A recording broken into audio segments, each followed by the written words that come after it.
এত জোরে গাড়ি চালাস, তোর মাথার হেলমেট কো? আরে ব্যাগে কি? স্যার ব্যাগে 2 লাখ টাকা। হ্যাঁ 2 লাখ টাকা? এত টাকা কোনে পালু? স্যার আমি তো বাজি খেলে 2 লাখ টাকা কামাই করছি। স্যার চাইলে আপনি বাজি খেলতে পারেন, খেলে লাখ টাকা কামাই করতে পারেন। হাট, আমি হলো পুলিশ, আমি বাজি টাজি খেল না। স্যার ভাইবে দেখেন, বাজি জিততে পারলি 1 লাখ টাকা। হ্যাঁ 1 লাখ টাকা? শালা চাকরি রে পাইলে 8,000 টাকা মাসে।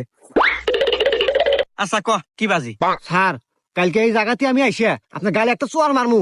চোয়ার মারার পর আপনার শরীর পুরো লাল হয়ে যাবো। আর যদি লাল না হয় তাহলে আপনি 1 লাখ টাকা জিতবেন।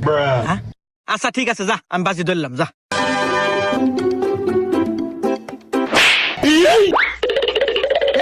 আমার গাও নালা নাই, দে দে 1 লাখ টাকা দে দে দে।